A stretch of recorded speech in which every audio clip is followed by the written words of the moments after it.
Thanks for joining me on A Grade Pop. Very excited to welcome via Zoom, because that is how things are working during lockdown and coronavirus, Canadian singer and songwriter JESSIA to chat about her new tune, I'm Not Pretty, which is just remixed with Bebe Rexha, which is massive. Cannot wait to talk about that. But first, welcome to the show, JESSIA. Hello. Hello. Thank you so much for having me. That's all right. It's really good to have you on. And let's start off just chatting about you as a person and your origins with music. How did you first get into singing and songwriting?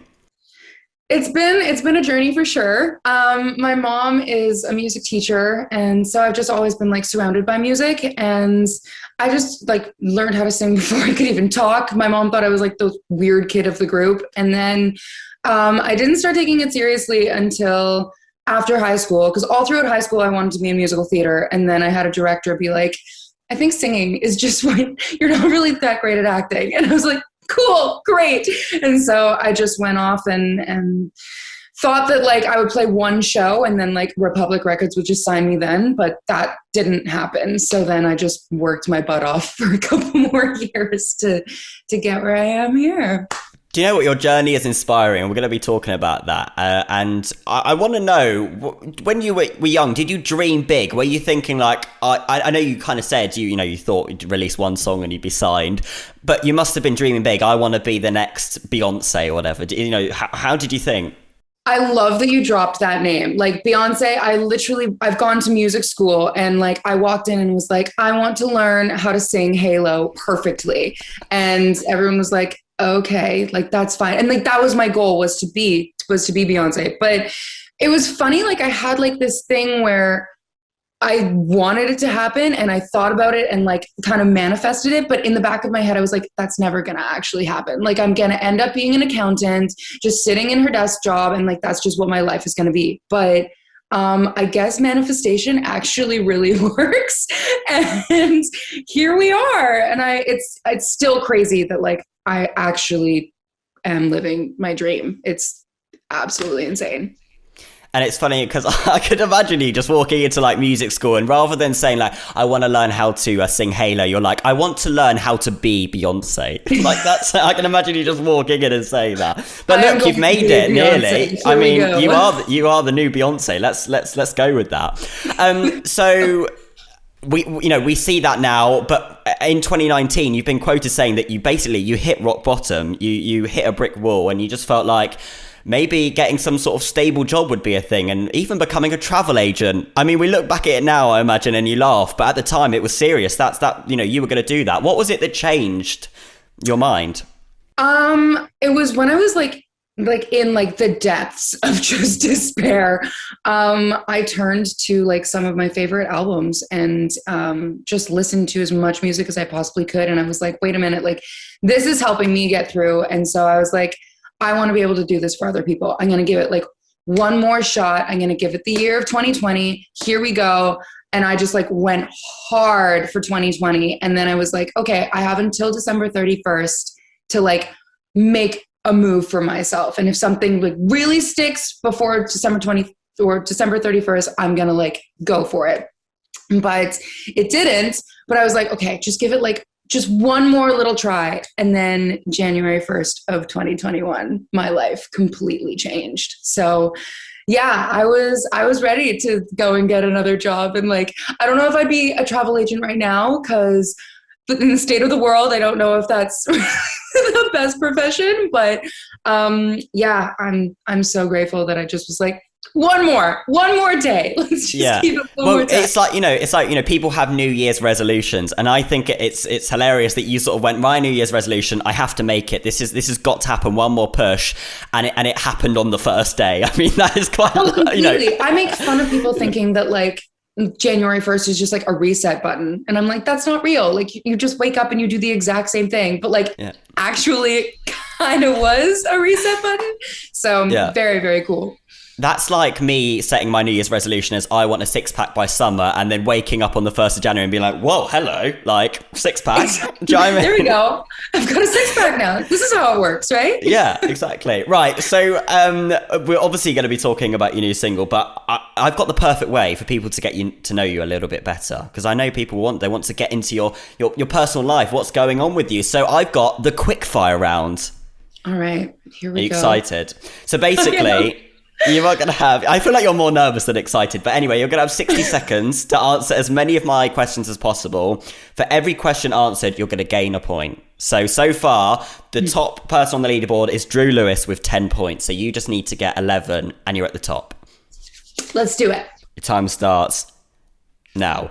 Apart from Bebe Rexha, what one artist is your dream to collab with? Conan Gray. What's one thing about you that surprises people?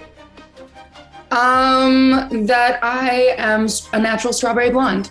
Name one artist that you will be starstruck when you meet them. Oh my goodness. Oh my, Sia. Sia. What is your most used emoji? The purple heart or the peach. I love that. What's your biggest fear? Ooh, oh God, of not achieving my goals. Who is the biggest artist to slide into your DMs to compliment your music? Ryan Tedder. Do you prefer, tea or coffee? Tea. I have a teacup on my wrist. Wow. If you were made Prime Minister of Canada, what would be the first thing you'd do? I would probably have juice in every single water fountain. I think that would be really cool. What one artist would you compare yourself to and why? Ooh, I'd say I'm a mix between Hayley Williams and Julia Michaels. That is, I can see that. I literally see that. Okay, so this is embarrassing. No, I'm joking. This is embarrassing for me because you want 11. I'm really sorry. You got 9. That's still really good. I just want to say that is good. No! Stop recording and re-record it now. We are redoing it. That's that's Drew. I'm coming for you. all right. When you need to come back and talk about some more music, we'll play it again and hopefully you can get. Well, I don't know what the top score will be, but if it's 11, we hope you get 11. There we go. Right, we are about to talk about JESSIA's new tune and what it was like to collaborate with Bebe Rexha after I get on one of her singles from last year. This is really nice to think about. It is A Grey Pop with me, Lewis, and I'm joined with JESSIA. Let's talk about the journey of your tune, I'm Not Pretty. For the unfortunate people, the saddos that haven't heard it yet, what is the tune about? The tune is about loving yourself on like the good and the bad days. And like if you have a bad day where you're just not feeling 100%, that you're able to just like look in the mirror and be like, okay, I'm all right with this, and just moving on and being able to just smile at yourself and be okay. And you wrote the main part of the song very quickly. You sung it on TikTok in your car. You were like bashing the steering wheel. You had your phone like this, creating a beat. And then you started off the video by saying, I don't know if this is total trash or if it's actually a bop. You really didn't expect it to go viral, did you? No. And like, it's so funny. Like all of the other songs that I posted, like they were all finished products and they were like ready to blow up. And then this one, this was just like with my New Year's resolution. I was like, okay, I'm going to be posting on TikTok every single day. And I didn't post anything that day. And so I was like, well, I have this little thing in my head. Let's just like see how this goes and like take a completely different route. And yeah, it stuck. Yeah, that thing in your life basically changed your life. That thing in your head, yeah. Yeah, 15 seconds. My life changed in 15 seconds, which is... It's mental, yeah. I think it got, 2.3 million likes it's on now or something crazy, isn't it, on TikTok, I think? Or is it more than that? I don't know. It's something crazy. I have to scroll down. I haven't, but I wouldn't be surprised, which is crazy to even say. Oh yeah, it's probably there. Oh my God. Yeah. Listen to me. Who am I? What is this? Yeah. It's probably on 10 million now. We don't know. Yeah. We're not checking. No. Yeah. And then Elijah Woods, jumped on the tune and thought, this is brilliant. Let's create this into something. When you heard the what he had created, was it sort of like the vision you had in your head? Just literally he'd done it? No, I mean, he took it. He does this. Like I sing him just like a little melody and then he just like turns it into an absolute bop. Like, honestly, I don't know if like it's the song that I wrote was a bop. Like, I think that Elijah just like was like, here, let me just sprinkle all my magic all over it and just like blow it up. But yeah, it wasn't how I pictured it. It is so much better than how I pictured it. So thank you, Elijah. And I want to know, were you particularly nervous about releasing the song in full? Because the subjects that are brought up in it are actually, quite serious. They're things about eating disorders even, and that isn't addressed in pop songs normally. Were you nervous about releasing something like that?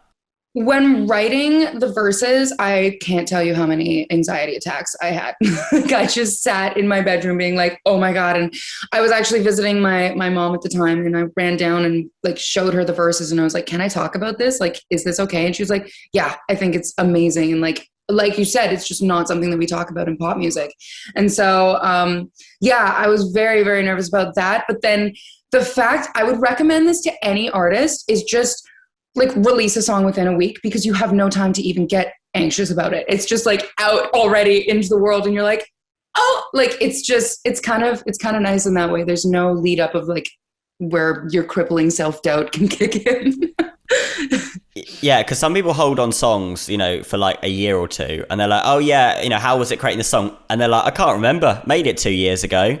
And It's mental. But that, you released it, obviously, because it became so popular so quickly. You released the whole things so quickly. So it was a bit of a whirlwind, wasn't it? It happened so quickly. Yeah, it was a crazy week for sure, because we wrote it in 2 days and then released it 3 days later. So it was less than a week, actually, that it was like, it's just nuts. That was, yeah, I'm glad I journaled all the way through it. And I like reading back through that week and just being like, what was my life? Did you? That's brilliant. You are, I'm giving ideas here, so I do want a cut of 20% if this happens, but you should release that. Woo! Anyways, keep going. What? No, you should release it. You should release that as a book. Like, that is inspiring, really. Oh, is it quite deep? Is it? Well, I don't know. It's funny, like, I'm a private person except for in my songs. Like, the only way that you can really get to know me is just listening to my music. And so giving my diary away is just like, woo, like that's a privacy that, I don't know. I guess I might write a song. I'm probably going to write a song about like what's in my diary, but I don't know if like actually reading the diary. Yeah, it's quite... Yeah, that's very true. Well, you're like, I need that 20%. Yeah, right, that's it. Bye-bye. It's been nice talking to you, Jessia. Yeah. I'm going to read out some numbers now that are going to make you feel really good, okay? So get ready to hear these. You have generated 25 million streams in the first month of that song being out, and it's now approaching 100 million streams. How does it feel to have this many people connecting with these lyrics? It's very bittersweet, honestly, because like it's not a nice song. It's a song about like not feeling great and just thinking that you're not pretty. And so it sucks that so many people identify with that. But it is also so beautiful that so many people have come together and been like, wait, are you a human? I'm a human. I just don't feel 100% all the time. What? And I really love the community and the amount of people who have reached out and the diversity of the people who have reached out. Like, it's not just affecting women, which you think would be the only like demographic, but it's men, it's children, it's teenagers, it's like everybody. And so, yeah, it's very bittersweet, but I'm incredibly, incredibly proud of the positive movement that has come out of it. And you were talking about people reaching out to you. Has there been anyone specifically that's reached out to you that has been so powerful that you will probably remember it, all your life? You'll just think that music did that to that person. There's been a bunch, and it's like the first month, like I would just like read all of my DMs and like bawl my eyes out every night because I was like, these are so beautiful.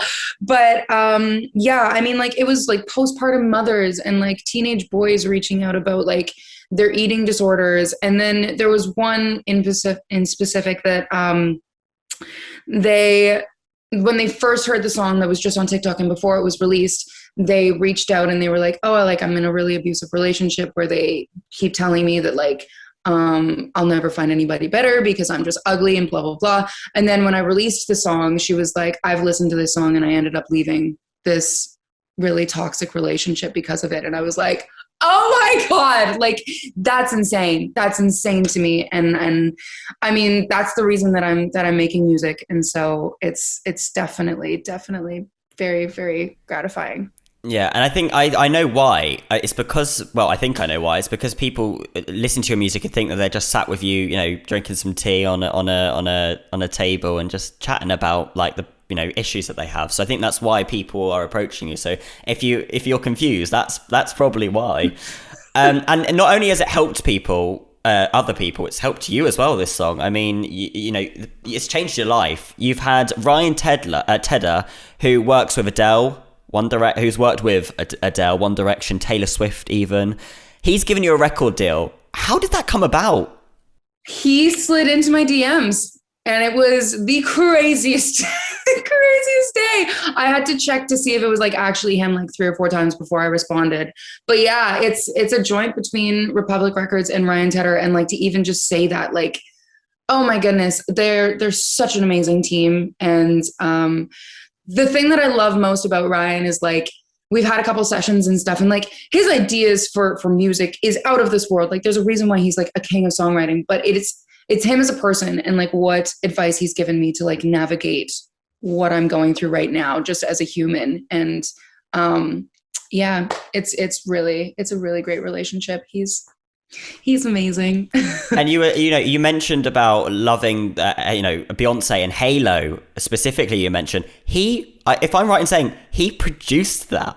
He produced that, and he's now your doing your record insane. Deal. It is mental. I cannot wait to just like finally be able to like fangirl and be like, can we just like push this like elephant out of the room and just be like, I love you. I love that when there's no pressure anymore, just like letting out all the love. Totally, love you. Totally. Yeah. I want to touch on about the music video for I'm Not Pretty. It's great, and I imagine the 3 million people that have watched it as well agree with me. It's inspired by James and the Giant Peach. Why is that? I mean, like, I'm Not Pretty just kind of started this whole like peach thing, and I was like, I want the peach emoji to be mine. And then Justin Bieber came in and was like, hey, peaches, but that's okay. He can have it. That's fine. But I was actually brainstorming with Elijah, and I was like, man, like I really want to have like just a really fun, like escape kind of music video where you go into like this other world of just like acceptance. And then with like Peaches being part of it, we were like, hey, what about James and the Giant Peach? And so then we just ran with it. And like, it's a movie from like my childhood, and like I forgot about it, honestly. And then I watched it again and I was just like, this is cool. This is weird, but this is cool. And so that's kind of like what I wanted my music video to be, is like weird and cool all at the same time. And then like this whole celebration of like just freeing yourself of any judgment or anything. I've just got this vision of you just on your phone streaming and hearing Justin Bieber go, I got my peaches out in Georgia. And you're like, God, that was supposed to be mine. Like, part of me was like, damn it. And then the other part of me was like, let's see if I can like kind of like jump on to this like Peaches train with him. And we can be like 2 Canadian artists just being like Peaches. But he took it and he can have it. Like he is like, thank you, Justin. You're amazing.